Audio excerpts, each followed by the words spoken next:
everyone, and welcome to week 9.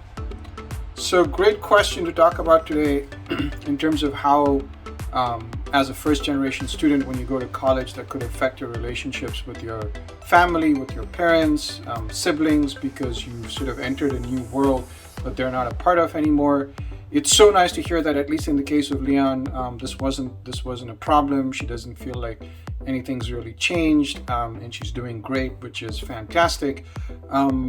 But I think it's quite a different experience from many other first generation students that I've spoken to and interacted with, where being first generation and going to college can sometimes add a little bit of distance, because now you're going through a set of experiences that your family has no way to relate to, right? For example, I've had students tell me when they're at home and they're working really hard on their studies or whatever, their parents are like, well, what are you doing? You're just sitting around doing nothing. You're reading a book. Like, why is that so hard, right?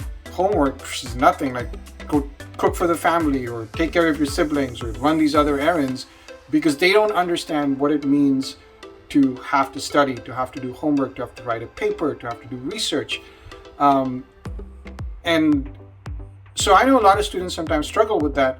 And I think this is where, being open and honest and kind of always reinforcing those bonds with your family is so important.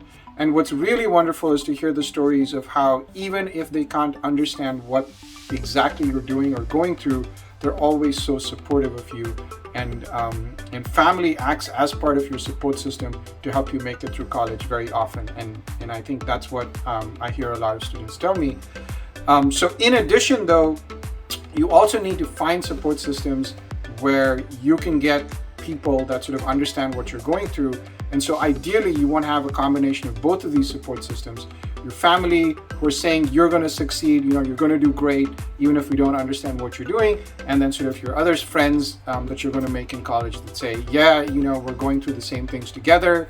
It's great. Together, we're going to figure out solutions and ultimately be super successful. So I really hope most of you can figure out ways to find that balance and maintain those close ties with your family, because they're so important and such a strong support system, while also finding the second group that's going to help you succeed in your academic career.